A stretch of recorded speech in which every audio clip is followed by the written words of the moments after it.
간결하게 사는 삶, 가진 것이 적어도 감사하며 사는 삶, 내게 주신 작은 힘 나눠주며 사는 삶, 이것이 나의 삶의 행복이라오. 평범함에서 비범함은 엑스트라오더너리예요. 그래서 이 제목을 가지고 첫 번째 크리스마스 이야기를 좀 해보려고 합니다. 예, 크리스마스를 성탄절, 뭐 메리 크리스마스, 뭐 지저스 벌스데이, 뭐 이렇게 우리가 얘기를 해요. 그런데 사실은 성경에 예수님의 나심은 있는데 예수님의 생일이 언제인지는 몰라요. 오시긴 오셨는데 그 날짜가 정확하게 언제인지는 성경에 안 나와 있어요, 사실은. 만약에 예수님이 아담과 하와처럼 성인으로 이 땅에 오셨으면 생일이 필요 없겠죠. 그죠? 근데 예수님이 태어나셨단 말이에요. 우리랑 똑같이 10달 동안 어머니 뱃속에 있다가 태어나셨기 때문에 성경에 생일이 언급이 안 돼 있지만 예수님의 생일은 중요하다, 안 중요하다? 중요하다라고 하는 거예요. 그래서 예수님의 출생이 있었기 때문에 사실은 신약이 시작될 수 있었다라는 거예요. 예수님이 이 땅에 오심이 없이는 신약이 시작될 수 없었다라는 거예요. 이 뉴 테스트먼트는 예수님이 오심 때문에 시작이 된 거예요. 그래서 그만큼 예수님이 이 땅에 오심, 그것은 굉장히 중요한 사건이다라고 하는 거예요. 자, 요한복음 1장 1절에 보니까 태초에 말씀이 계시니라, 이 말씀이 하나님과 함께 계셨으니 이 말씀은 곧 하나님이시니라. 그가 태초에 하나님과 함께 계셨고, 예수님 얘기하는 거예요. 그가 하나님과 함께 계셨고, 여기서 그는 예수 그리스도. 만물이 그로 말미암아 지은 바 되었으니 지은 것이 하나도 그가 없이 된 것이 없다. 예수님이 태초에 계셨다는 것을 지금 이야기하고 있어요. 그 안에 생명이 있대요. 예수 그리스도 안에 생명이 있어요. 이터널 라이프가 있어요. 이 생명은 사람들의 빛이라. 그래서 예수 그리스도를 whoever believe in Jesus Christ, 그러면 예수 그리스도가 그 안에 생명이 되신다, 빛이 되신다라는 거예요. 아멘. 아멘. 그래서 기독교인들은요, 뭐 하나 잘못해도 욕을 바가지로 먹는 거예요. 왜? 우리 안에 그리스도의 생명이 있어서 그가 빛이기 때문에 티가 나는 거예요. 그러다 불 다 꺼놓고 나 혼자 빛을 들고 있으면 나만 코딱지 파면 보이죠? 이쪽에서 똥 싸도 안 보여. 근데 나는 코딱지를 파는 그게 흉이 된단 말이에요. 그죠? 세상 사람들은 그리스도의 생명이 없어요. 그리스도의 빛이 없기 때문에 별짓을 다 해서 별로 티가 안 나. 근데 기독교인들은 예수 그리스도의 생명이 우리에게 있기 때문에 조금만 잘못해도 티가 난단 말이에요. 그 생명의 빛이 예수 그리스도이시다라는 거예요. 응애하고 예수님이 태어났을 때 아주 평범한 그냥 오드너리 베이비였어요. 근데 그가 엑스트라 오드너리 베이비였다는 사실을 아는 사람은 많지 않아요. 그냥 태어났을 때 바로 예수님은 그냥 평범한 아이와 똑같았어요. 뭐 뒤에 이렇게 빛이 있고 막 이러지 않았어요. 그냥 아기로 태어났대. 근데 그 아이가 extraordinary 베이비였다라는 거예요. 자, 예수님의 출생은 구약의 예언을 이루는 그런 성취가 있기 때문에 예수님이 베이비로 태어날 수밖에 없었다는 거. 물론 예수님이 베이비로 태어날 수밖에 없었던 이유는 여러 가지 있어요. 우리 모든 인간의 모든 태어나면서부터 죽을 때까지의 그 과정을 주님의 몸소 다 경험하셔요. 그래서 내가 너희의 마음을 안다 모른다? 안다. 내가 너의 아픔과 고통을 안다. 내가 너의 가난과 그 모든 것들을 나도 경험했다. 구약의 예언의 성취로 예수님은 베이비로 태어난 거예요. 자, 처녀가 잉태하여 아들을 낳을 것이요 그 이름을 임마누엘이라라. 근데 이것은 이사야에 예언되어 있어요. 이사야 7장 14절에 보면 거기 보라, 처녀가 잉태하여 아들을 낳을 것이요 그 이름을 임마누엘이라라. 유대인들을 다 알고 있는 사실이었어요. 처녀가 잉태할 것을 다 알고 있었어요. 그 이름은 임마누엘이라는 사실도 다 알고 있었어요. 임마누엘은 뜻은 하나님이 저희와 함께 하신다라고 하는 뜻이에요. 함께 계신다라는 뜻이에요. 그 임마누엘, 이것이 예언되어 있었고 이 예언된 것이 성취하기 위해서 예수님은 베이비로 태어나셨다라는 거예요. 이사야 9장 6절에도 보면 한 아기가 우리에게서 낳고 한 아들을 우리에게 주신 바 되었다라고 예언을 하고 있다라는 거예요. 자, 성경에서는 예수님이 생일이 되고 뭐 생일 잔치가 매년 있었고 뭐 이런 말 없어요. 뭐 기념식이 있었고 축제가 있었고 이런 거 없어요. 그래서 어떤 사람은 그래요. 예수의 생일을 알지도 못하는데 12월 25일 날 생일을 지키는 것은 이단이다 이렇게 얘기하는 사람도 있어요. 그 사람이 이단인지도 모르겠어요. 자, 생일은 없어요. 날짜는 확실히 몰라요. 그래서 성탄절에 대한 여러 가지 가설이 있어요. 여러분들 여기에 속아서 왜 기독교가 크리스마스를 성탄절로 하는 거야? 막 이래가지고 불평하고 불만하고 그러면 잘못된 가설 속에 빠져들어간 거예요. 자, 그래서 그냥 여러 가지 가설과 학설이 있는데 그냥 우리가 따르는 것은 뭐냐면, 자, 우리가 잘 알다시피 313년에 로마의 콘스탄틴 대제에 의해서 기독교가 공인이 되었어요. 자, 그때 이후로 예수님의 생일을 12월 25일로 정해서 심지어는 로마의 휴일로 만들어 버렸어요. 그래서 그냥 그때서도 우리는 그것을 따르고 있다. 하지만 중요한 포인트는 뭐죠? 날이에요? 그가 오심이에요. 그렇지. 거기에 포인트가 있는 거예요. 그 날은 doesn't matter. 하지만 그가 오심이라고 하는 포커스가 우리에게 있어야 된다라고 하는 거예요. 때로는 우리가 생일을 모를 때가 있죠. 저는 생일이 언제인지 모르겠어요. 그래, 너가 오늘 예수님 만났으니까 오늘이 너의 생일이야 라고 이야기해서 그 사람은 그 생일을 오늘 예수님 만날 그날로 생일을 지킨 사람이 있어요. 그렇다고 해서 그 사람이 가짜입니까? 아니에요. 중요한 건 뭐예요? 그가 주님을 만났다라고 하는 사실이죠. 예수님의 생일도 그가 오심에 포커스를 맞추면 되는 거예요. 그게 25일이든 뭐 3월 달이든 it doesn't matter. 우리에게 있어서 예수님의 오심은 everyday, 그죠? everyday 예수님 묵상하는 거예요. 그렇지만 스페셜 데이 12월 25일을 정해서 그날을 특별히 주님을 더 깊이 묵상하고 주님의 오심을 우리가 깊이 묵상할 수 있는 그러한 축복이 우리에게 있어야 된다라고 하는 거예요. 그래서 성탄의 계절은 예수님의 오심, 그리고 동방 박사들이 그 험난한 그 길을 막 통해가지고 예수님 앞에 가갖고 경배하고 예물을 드렸던 그 어떤 간절한 마음, 내가 정말로 이 메사야를 내가 경배해야지. 그게 어디라고 거기까지 와가지고 거기서 예수님을 경배했던, 주변에 양치던 목자들에게 천사가 나타나서 기쁨의 좋은 소식을 전했을 때 저들이 양들을 그냥 막 치다가 이 모든 일들을 내려놓고 주님 앞에 달려가가지고 주님이 나신 그 마국간에 가서 주님을 예배하고 경배했던 그 열정, 그게 우리에게 있어야 돼요. 크리스마스 때 되니까 기분이 들떠가지고 왜 크리스마스 때 이 시즌이 되면 왜 파이널을 보는 거야? 그죠? 왜 파이널을 봐? 크리스마스 되면은 마음이 바빠, 분주해져. 학기도 마무리해야 되지. 뭔가 일도 좀 손에 안 잡히지. 왜 이제 롱 위켄드가 있잖아. 롱 뭐 이렇게 베케이션도 있고 막 이러다 보니까는 선물도 사야 되지. 또 가족끼리 또 모여야 되지. 뭐 이렇게 바빠. 거기 누가 중심이 돼야 돼요? 예수 그리스도가 중심이 돼야 된다. 자, 그래서 크리스마스의 중심은 누구다? 예수 그리스도이다. Of course, 그건 당연한 거예요. 그렇지만 여러분들의 생일에 가장 중요한 공헌을 한 사람이 누구예요? 나예요? 부모예요? 부모죠. 부모를 생각 안 할 수 없다. 예수님의 그 오심이 아이로 태어났기 때문에 그가 그냥 쿵 떨어졌으면 뭐 그럴 부모가 필요 없지. 그렇지만 그 아이로 엄마 뱃속에서 10달을 품고 나왔기 때문에 예수님의 생일의 중심에도 누가 있어야 된다? 그 부모의 믿음과 그 삶이 우리 삶에 묵상되어지고 적용되어져야 된다는 거예요. 그 부모가 없이는 안 됐다라고 하는 거예요. 그들의 헌신과 그 믿음, 그 결단이 없이는 예수 그리스도가 그 안에서 10달 동안 품고 나올 수가 없었다라고 하는 거예요. 그래서 오늘 좀 그 예수 그리스도 퍼스트 크리스마스 주변에 있는 놀라운 변화와 역사들을 좀 한번 생각을 해보려고 합니다. 자, 그래서 마리아와 요셉은 참 중요한 인물이다.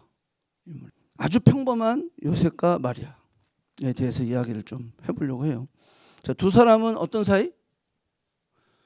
정혼한 사회라고 해서 약혼한 사회인데 우리나라가 생각하는 약혼이랑 틀려. 약혼은 그냥 파혼하면 끝나. 그러면은 뭐 본인이 결혼했다, 뭐 이혼했던 그런 기록이 안 남아요. 근데 이스라엘의 정혼은요, 정혼이 파혼되면 이혼한 사람으로 되는 거예요. 그러니까 정혼이 뭐예요? 결혼이에요. 왜 그러냐면 천사가 요셉이 이걸 어떡할까 고민하고 있을 때 뭐라고 얘기했어요? 네 아내 마리아 데려오는 것을 두려워하지 말라. 거기서 이미 결혼도 안 했는데 우리가 생각할 때 네 아내라고 표현해서 your wife 이렇게 돼요. 그러니까 이스라엘의 정혼은요 개념이 달라요 우리랑. 그냥 약혼하고 파혼하고 그게 아니라 약혼 정혼은요 결혼한 거랑 똑같은 거야. 같이 살지만 않는 거야.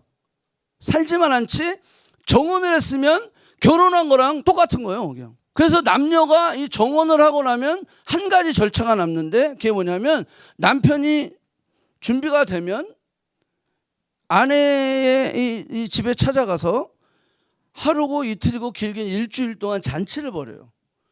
그런 다음에 아내를 데리고 자기 집으로 와요. 그러면 그때부터 정식적으로 부부 생활이 시작되는 거예요. 그러니까 지금 정혼한 사이니까 어떤 단계예요? 같이는 안 살지만 이제 요셉이 가서 데리고만 오면 되는 거야. 자, 근데 이 데리고만 오는 요 사이에 무슨 일이 생겼어요? 마리아가 임신을 했다는 거야. 남자들이요. 여러분들의 결혼할 사람이 그런 일이 됐다라는 거예요. 야, 이게 그냥 뭐 어떻게 별로 대수로운 일이 아니죠. 이 심각한 문제가 지금 생기게 된 거예요. 내가 이제 마리아를 데리고 오려고 막 준비를 한단 말이야. 지창금을 마련하고 막 준비를 해서 이 남편네 이 아내 쪽에 자기가 준비한 걸 드린단 말이야. 그게 이제 정확하게 액수가 나오는데 또 사람마다 좀 다르고. 근데 이걸 준비해서 이제 가서 데리고만 오면 되는데 무슨 일이 벌어졌어요? 내 아내 마리아가 나도 모르는 임신을 했다는 거죠. 큰 위기에 봉착하게 된 겁니다. 여기에 요셉에게는 세 가지 옵션이 있어요. 첫 번째 옵션, 그게 볼까요? 끝내는 거지 뭐.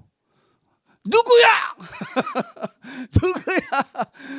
그리고 그냥 나발을 부는 거예요. 이 여자가 이 나쁜 이 진짜 품행이 방종하지 못한 이 여자가 어떤 놈의 이 아기를 임신했는지 모르지만 이 여자는 부정한 여자입니다. 그러면 이 여자는 어떻게 돼요? 돌로 맞아 죽는 거예요. 유대인의 법에 의하면 처녀가 임신을 하면 돌로 맞아 죽는 거예요 그냥. 그러니까 첫 번째 옵션은 사람들에게 공포를 해갖고요. 파혼뿐만이 아니라 죽여버리는 거예요. 옵션 2는 뭘까요? 너무 이 아내를 사랑해요. 근데 어처구니 없는 일이 벌어졌어. 누군지는 모르겠어. I don't care. 그래서 그냥 없던 일로 하자. 그래서 조용히 없던 일로 하는 거예요. 돌 맞아 죽지는 않게 하는 거예요. 왜? 사랑했던 모양이에요 요셉이. 그러니까 그래 없던 일로 하자. 그게 두 번째 옵션. 세 번째 옵션은 뭐예요? No matter what, you are my wife. 그냥 가서 데리고 오는 거야. 애 아버지가 누구야? 괜찮아. I love you. 그냥 데리고 오는 거야. 그게 세 번째 옵션이야. 세 번째 옵션. 근데 요셉이 택한 옵션이 뭐예요? 없었던 일로 하자는 거예요. 없었던 일로. 그의 남편 요셉은 여기 남편이라고 하죠. 정혼했는데 아니 남편이라고 그래요. 남편 요셉은 의로운 사람이라 그를 드러내지 아니하고 가만히 끊고자 했다. 가만히 끊고. 자, 마리아에게 있어서는 굉장히 고마운 거예요. 이것도. 그죠? 물론 마리아도 억울해. 나도 남자를 모르는데 어떻게 임신이 됐지? 근데 그 억울함이 누가 알아주겠어요? 그죠? 임신 그때 당시에 그런 일들이 없으니까. 그러니까 이거는 누가 알아주지를 못하는 거예요. 심지어는 부모도 이 미친년아 어떻게 이렇게 됐어? 아이고 내가 죽어 막 이러면서 부모님들이 난리 나지 않았겠어요. 그죠? 목류병이 있었던 건 아닌 것 같고 그래서 그냥 끊으려고 했어요. 그랬을 때 천사가 나타났어요. 주의 사자가 환상 중에 나타났어요. 그러면서 이렇게 얘기했어요. 다윗의 자손 요셉아, 내 안에 마리아 데려오기를 무서워하지 말라. 그에게 잉태된 자는 성령으로 된 것이라. 그리고 그 아들을 낳았는데 이름을 예수로 하라. 이는 자기 백성을 그의 죄에서 구원할 자이십니다. 이게 무슨 일이야? 이게 무슨 일이야? 여기 세 가지 명령이 있어요. 첫 번째, 데려와. 그거요. 두 번째는 뭐요? 성령으로 잉태됐어. 그 말 뭐예요? 믿어. 데려와. 그리고 성령으로 잉태된 거야. 믿어. 질문하지 마. 세 번째는 뭐예요? 그 이름을 예수로 해. 아니, 아버지가 자기 아들 이름도 못 정해. 야, 짜증나는 거야 이거. 그죠? 제가 37에 결혼했거든요. 결혼하고 나서 이제 첫째가 생겼잖아요. 어디 갔어 하랑이. 근데 제 아내가 이름에 대한 한이 있어. 유봉. 아주 굉장히 놀림을 많이 받았대요. 그래서 고등학교 때 지은 이름이 하랑 예랑이에요. 근데 내가 37에 결혼했는데 37에 결혼해서 남자 체면에 고등학교 때 지은 이름을 쓴다는 게 지금 이게 자존심이 허락을 안 하더라고. 그래가지고 기다려봐. 그 다음에 기도를 했잖아요. 기도를 했어요. 그래서 내가 물어봐서 왜 하랑 예랑이야 했더니 하나님 사랑 예수님 사랑이래. 근데 제가 그때 코스타 이제 열심히 막 섬기면서 강사 중에 누가 있었냐면 아리랑 전문가가 있었어요. 그 아리랑을 설명하면서 이 알이 우리가 엘로힘, 에이샤다이, 아도나이 할 때 알이 그 아시라는 뜻이거든요. 그러니까 알이랑이라는 게 알이랑 이게요 with 가시라는 뜻이라는 거예요. 그래서 오 make sense. 딱 그러면서 그래서 오케이 그러면 하랑 예랑도 with God, with Jesus가 되네. 오케이 그걸로 하자. 그래서 내가 자존심이 좀 살았지. 근데 이 요셉은요 애도 내 애가 아니야. 근데 이름도 내 마음대로 칠 수가 없어. 여러분 이게 무슨 이런 경우가 다 있죠? 자, 하나님의 음성이 요셉의 입장을 생각했어요? 자, 여기 말 그대로 보면 요셉의 입장을 전혀 고려하지 않았어요. 하나님의 음성이 요셉의 감정을 전혀 개의치하지 않았어요. 생각 안 했어요. 하나님의 음성이 요셉이 당한 실망과 배신감과 상황을 고려하지 않았다라고 하는 거예요. 전혀 느낄 수 없는 하나님의 명령이었어요. 요셉을 하나도 배려하지 않은 일방적인 명령이었다라고 하는 거예요. 이해돼요? 안 되죠? 하나님 내게도 사정이 있습니다. 하나님 내게도 입장이 있죠. 하나님 나도 자존심이 있어요. 지금은 안 됩니다. 당장은 내가 순종을 못할 것 같습니다. 사실 이게 우리 기도 제목 아니에요? 뭔가 하나님 요구했을 때 아니요 지금 안 돼요. 지금은 때가 아닌 거예요. 아니 때를 왜 네가 정해? 하나님이 지금 쓰시겠다 하시는데 right now 그러면은 no thank you. 그렇지. time out.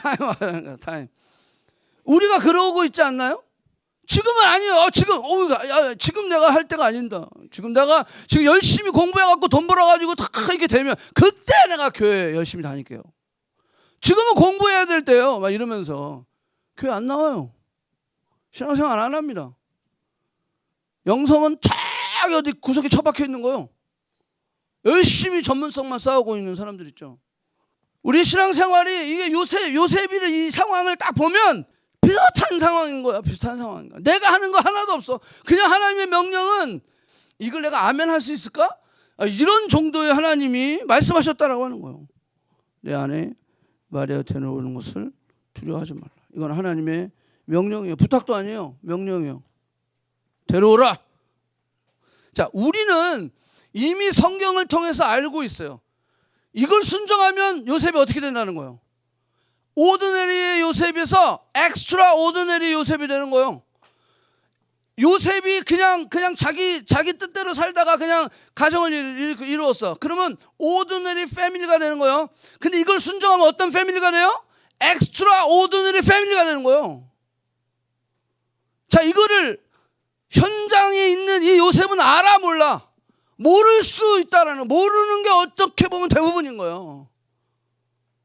근데 우리는 이 성경을 아니까 야 이거 순종하면 얘 대박 맞는데. 근데 이게 막상 나한테로 오면 될까요? 예, 우리는 나한테 적용을 해야지. 이게 나한테 오면 나는 아멘 하기가 쉽지 않다라는 거예요. 예수님이 제자를 부르실 때 그 제자들도 똑같았어요. 깊은 곳에 그물을 내려라.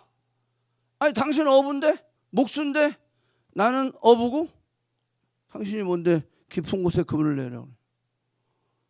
말도 안 되는 예수님의 말씀에 내가 말씀에 의지하여 깊은 곳에 그물을 내리겠습니다. 아멘.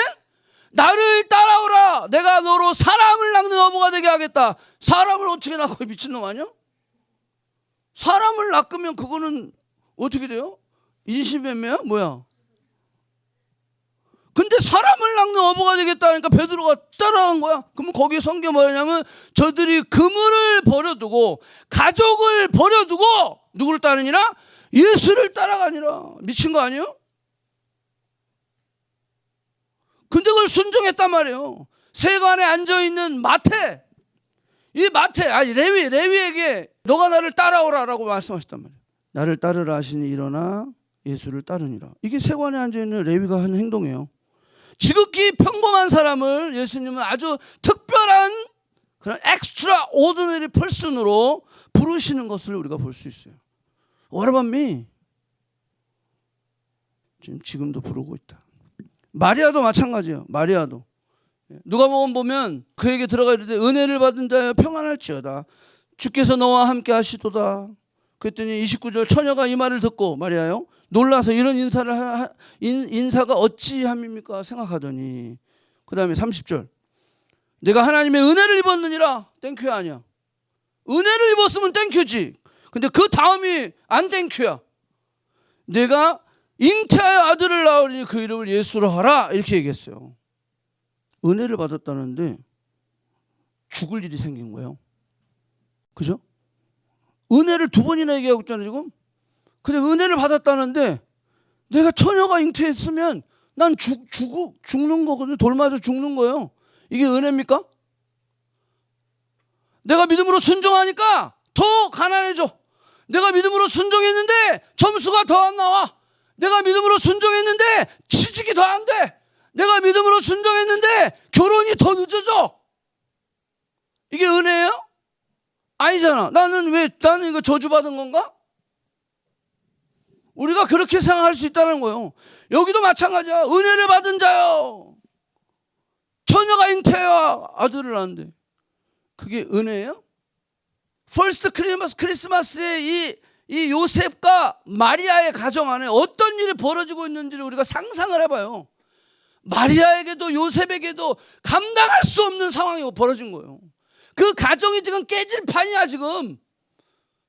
정말 얼마나 꿈에 그립던 야 이제 내가 요셉을 만나가지고 야 이제는 가정을 이루고 마리아가 그렇게 얘기하는 거지. 나는 무슨 큰 꿈이 있는 것도 아니에요. 내가 뭘 많이 달라고 그러는 것도 아니에요. 내 이름이 막 유명해지기를 원했던 것도 아니야. 그냥 사랑하는 사람 만나서 가정을 이루고 애기 낳아서 그냥 오손도손 살고 풍성하진 않지만 그냥 어렵지 않도록 살아가는 거. 하나님 나 이거 원하는데 왜 이것도 못 주세요?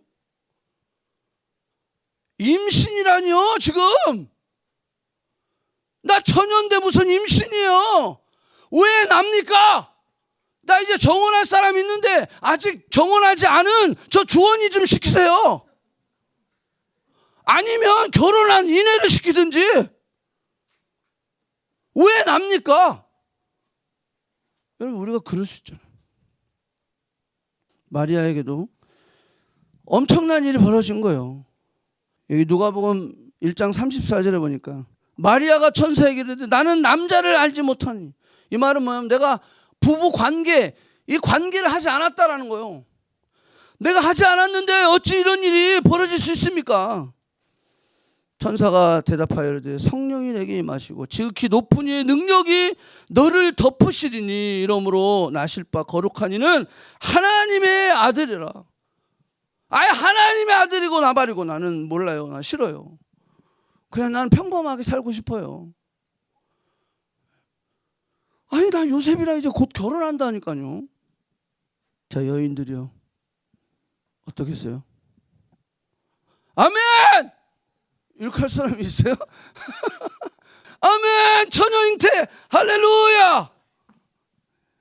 마리아가 이런 상황 가운데 진짜 이거는요, 왜냐하면 목숨을 걸어야 되는 거예요. 그죠? 자기 목숨이 걸려 있는 거예요. 당연히 요셉하고는 헤어지겠지. 요셉이 이해를 하겠어? 근데 이게 들키면 나는 돌 맞아 죽는 거예요. 자, 그래서 38절에 뭐라 했어요? 마리아가 이르되 주의 여종이오니 말씀대로 내게 이루어지이다 하며 천사가 떠나가니라. 와, 이러고 혼자 남게 된 거예요. 여러분, 이런 상황이요, 우리에게 종종 있을 수 있어요. 말도 안 되는 주님의 순종을 내게 요구하실 때 우리는요, 막 핏대를 막 올려가면서 하나님 이건 아니죠. 아, 나 못해요. 임파서블이에요. 마리아는 그걸 순종했다는 거. 이렇게 갈등하고 있는 마리아에게 천사는요, 그래도 이 마리아에게 확신을 주기 위해서 여호사벳 이야기를 해주는 거예요. 야, 네 친척 엘리사벳도 늙어서 아들을 낳을 수 없는데 임신을 했어. 가봐. 하나님은 능치 못할 일이 없으신 분이야. 그래가지고요, 그냥 거 보니까 39절 이렇게 돼 있어요.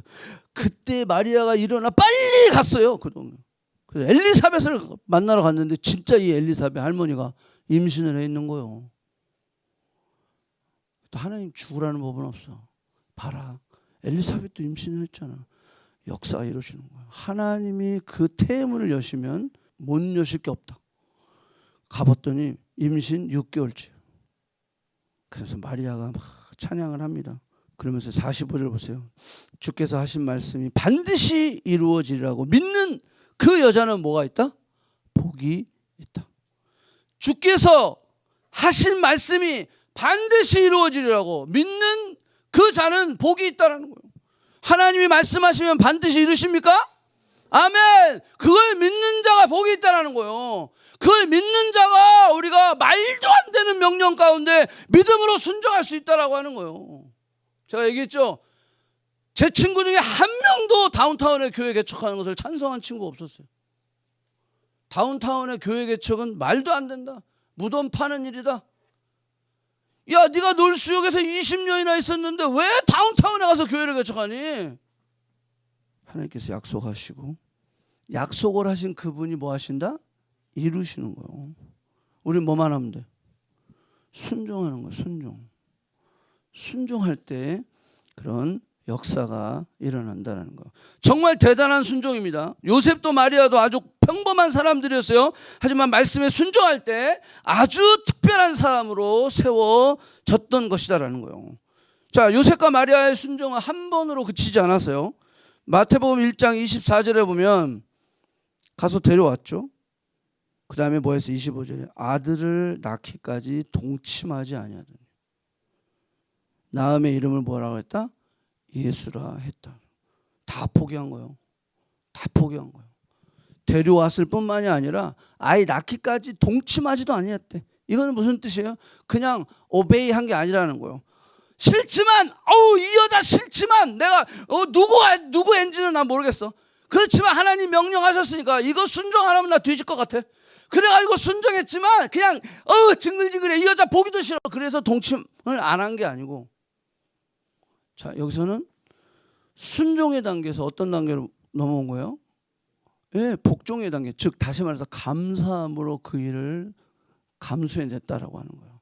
순종의 두 번째 단계까지 누가 올라갔어요? 요셉이 올라간 거다라고 하는 거예요. 그래서 그것을 그냥 억지로 하는 것이 아니라 기쁨으로 그가 감당해냈다라고 하는 거예요. 그래서 그가 마리아가 아이를 잘 낳을 수 있도록 배려하고 보호하고 돌봤다라고 하는 거예요. 그것이 성경 안에서 우리가 찾을 수 있는 요셉의 그 자세예요. 아, 요셉이 이렇게까지 순종을 했구나. 자신의 아들도 이름도 자기가 진 게 아니라 말씀대로 그대로 순종해서 예수라 이름을 칭하게 되었다. 심지어는요, 여러분들 순종하면 하나님이 좀 보호해 주셔야 되잖아. 근데 순종했더니 더 어려움이 생기는 거야. 베들레헴에 호족 등록하러 갔을 때 어디서 낳았어요? 애를? 말구에서 낳았다면 마국간에서. 이 정도, 여러분 이 정도 부부 사이에 아내가 애를 낳는데 여기 마구간에서 난리는 없겠지만 불평이 안 나오겠어요? 남자가 돼가지고 이게 뭐야 이게? 응? 막 똥냄새 나고 그게 베스트이기 때문에 거기에서 두 부부는요 하나도 상처가 없어. 하나도 싸우지 않는 거예요. 환경 때문에 싸우지 않는 거예요. 왜? 저들에게 무엇이 있어요? 부르심이 있으니까. 여러분 부르심이 있으면 환경 때문에 싸우지 않아요. 부르심을 잊어버리니까 환경 갖고 자꾸 꼬투리 잡는 거야. 이건 이렇고 저건 저렇고 막 이렇게 하는 거예요. 근데 부르심이 있으면 환경은 괜찮아. 서로 극복해 가는 거예요. 그래서 순종했는데 이제는 또 헤롯이 또 막 2살 밑에 애들은 다 죽이라고 그러네. 그러니까 어디로 도망갔어요? 애굽으로 도망갔어요.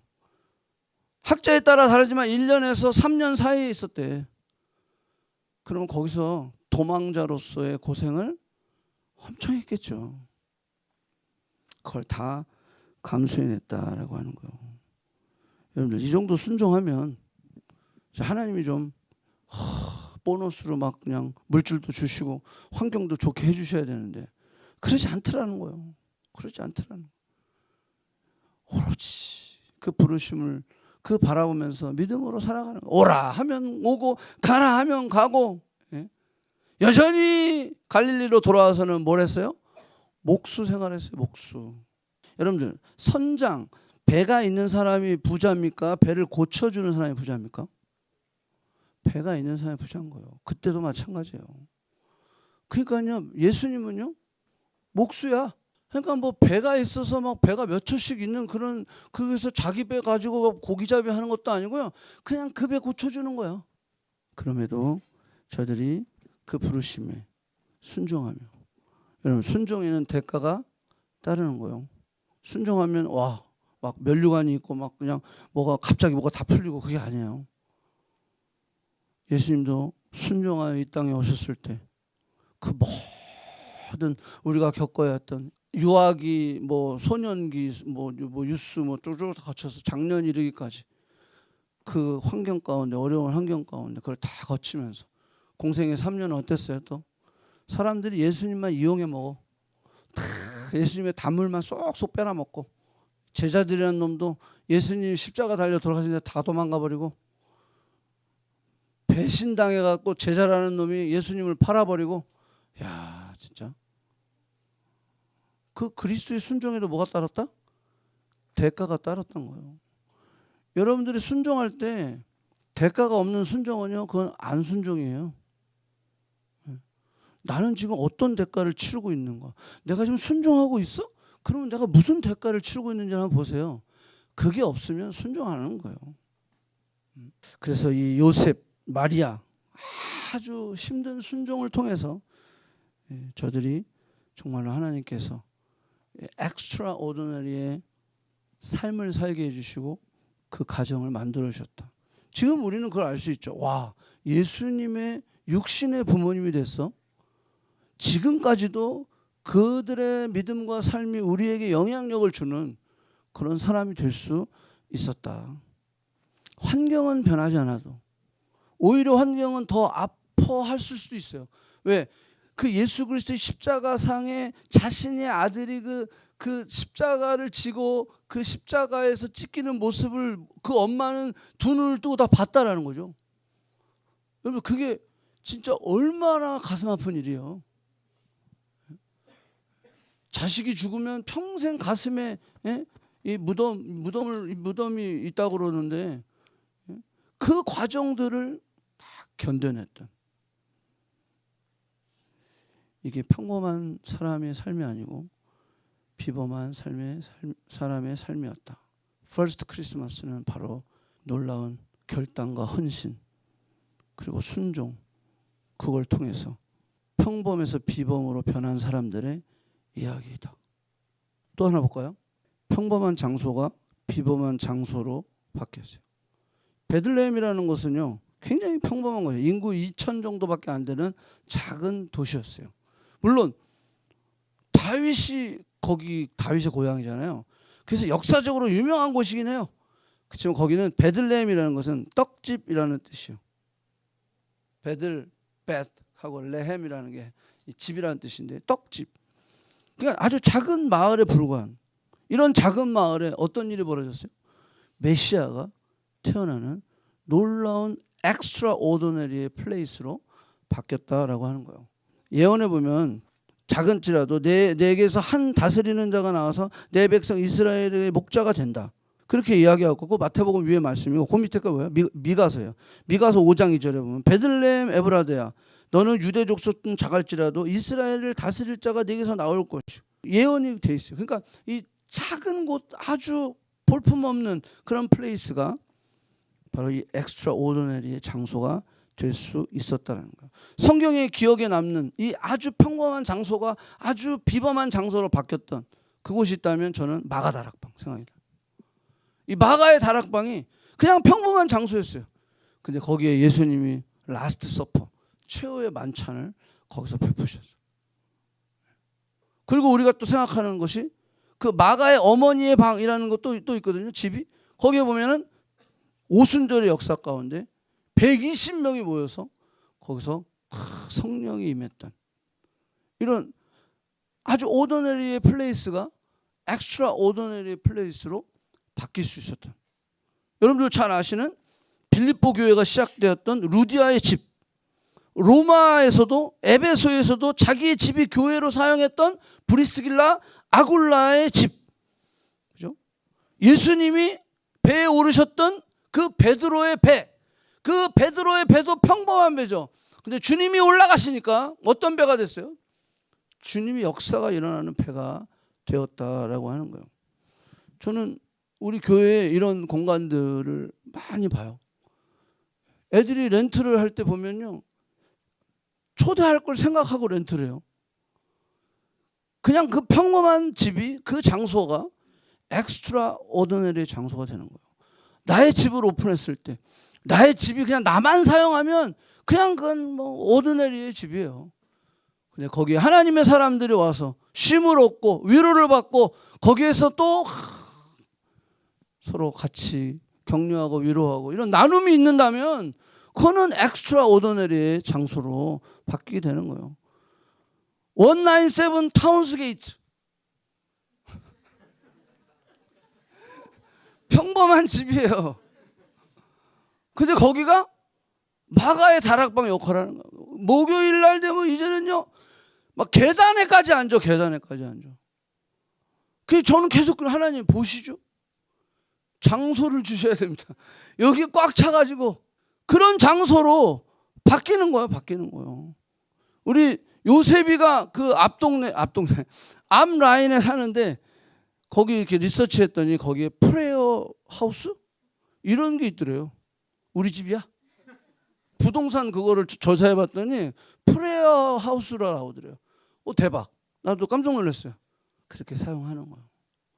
여러분들의 집, 여러분들의 그 삶 속에 우리 누가 그런 얘기했죠? 저 높이 솟은 산이 되기보다 오름직한 동산이 되길.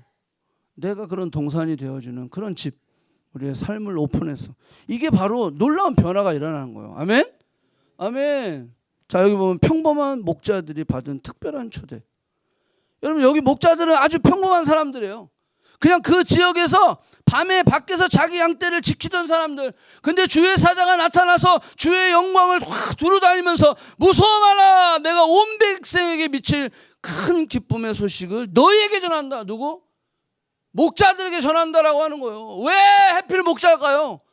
거기 왕도 있고 거기 가버너들도 있고 통치자들도 있고 거기 종교 지도자들도 있는데 왜 하필은 목자예요? 왜 하필은 목자? 큰 기쁨의 소식을 왜 목자들에게 전해주냐라는 거예요. 이 말은 뭐예요? 누구에게나 하나님의 소식은 열려있다라고 하는 거예요. 아무리 내가 부족하고 아무리 내가 연약해도 아무리 내가 지금 죄 가운데 있을지라도 그리스도의 그 큰 기쁨의 소식은 누구에게나 열려있다라고 하는 거예요. 이게 복음이죠. 복음. 가난한 자, 소외된 자, 고아와 과부, 나그네에게 그 복음이 증거되어지는, 하나님의 부르심에는 조건이 없어요. 내가 뭐 봉사를 좀 더 많이 하고, 내가 뭐 좋은 직장이 있고, 내가 뭐가 좀 뭐 건강하고, 뭐가 좀 스펙이 있고, 그래서 부른 게 아니에요. 부족하지만, 연약하지만 하나님이 부르신 거예요. 평범하지만 하나님이 우리를 부르신 거다라고 하는 거예요. 내 모습 이대로, 내 모습 이대로 하나님이 부르셨다라고 하는 거예요. 문제는 이 평범한 자들이 로우 셀프 스팀, 낮은 자존감 때문에 이 부르심을 거부하고 있는. 아유, 저는 안 돼요. 저는 못 해요. 저 딴 사람, 저 잘 나가는 저 사람들 하게 해주세요. 하나님께서 우리를 부르시고 계세요. 여기 이 목자들에게 큰 기쁨의 좋은 소식을 전해주셨던 것처럼 부르실 때 그 부르심에 응답했던 이 목자들은요, 예수님을 만나서 예수님께 경배하고 거기 보면 하나님께 영광을 돌렸더라 이렇게 되어 있어요. 엑스트라 오더너리, 특별한 초대를 받아서 특별한 경험을 했던 이 목자들, 수도 없이 여러분들 부르고 있어요. 하나님이 예배의 자리로 부르고 있어요. 기도의 자리로 부르고 있어요. 목요 집회, CLT, BC인 열심히 하나님 부르시고 있는데 쌩까는 사람들 있죠. 공부해야 되고 바쁘고, 직장 생활해야 되고, 뭐가 바쁘고, 애 키워야 되고 바쁘고. 그 바쁘다가 그냥 어떻게 하려고요? 그래서 안 바쁠 때가 있을까요? 몰라. 또 그렇게 하실 때도 진짜 안 바쁘게 완전히 부러뜨려 가지고 아무것도 못하게 만들어. 응? 정신 차려야 돼요. 하나님이 우리를 초대하고 있잖아요. 지금 내가 왜 공부해요? 왜 직장 생활해요? 왜 애기 키우고 왜 가정 그거 하고 있어요? 목적이 뭐야? 하나님의 부르심이 있잖아요. 내가 그 부르심에 순종하기 위해서 하는 거 아니에요? 너 예수님이 이다면 너 뭐 하다 왔냐? 그러면 애 키우다 왔어요. 목적이 있는 거예요. 목적. 그 목적대로 살아가야 되는 거예요. 목적대로. 이 부르심. 자, 마지막. 아주 평범한 퍼스트 크리스마스가 아주 특별한 날이 되었다라고 하는 거예요. 우리의 시간, 우리의 날, 어떻게 보면 굉장히 평범해요. 근데 그것을 내가 주님 중심으로, 주님이 원하시는 그 자리로 내가 나아갔을 때 나의 시간과 나의 날은 어떤 날로 바뀌어요? 특별한 날로 바뀌는 거예요. 우리가 우리를 위해서 사용하는 그 시간들은요, 다 없어지는 시간들이에요. 근데 내가 공부를 해도, 직장 생활해도 하나님의 이름을 위하여, 예수 그리스도를 위하여 내가 공부하고 직장 생활하고 모든 삶의 중심이 예수 그리스도가 되어졌을 때 그 시간과 그 날은 영원한 날로 바뀌는 거예요. 왜 그런 좋은 그런 길이 있는데 왜 여전히 우리는 그냥 없어지는 시간으로, 없어지는 삶으로 거기에 투자하고 있냐라는 거예요. 바뀌어야 된다. 평범한 크리스마스 날이 아주 특별한 날이 되는 것. 우리에게 늘 평범한 그 어느 날이 우리가 그 날을 하나님 앞에 드릴 때 그날은 특별한 날이 되는 거예요. 그게 꼭 예배만 드리고 뭐 말씀 읽고 기도하고 그것만이 아니에요. 여러분들이 공부할 때도 거기에 우선순위가 예수 그리스도가 되라는 거예요. 제발. 공부하고 뭐 숙제 있고 뭐 페이퍼 있다고 빠지고 뭐하고 빠지고 그런 사람은 평생 빠지게 돼 있어요. 빠질 이슈가 너무 많은 거야. 너무 많은 거야. 그걸 내가 정해야 돼. 뜻을 정해야 되는 거예요. 다니엘이 뜻을 정해가지고 왕의 그 우상 앞에 드렸던 음식은 내가 먹지 않겠습니다.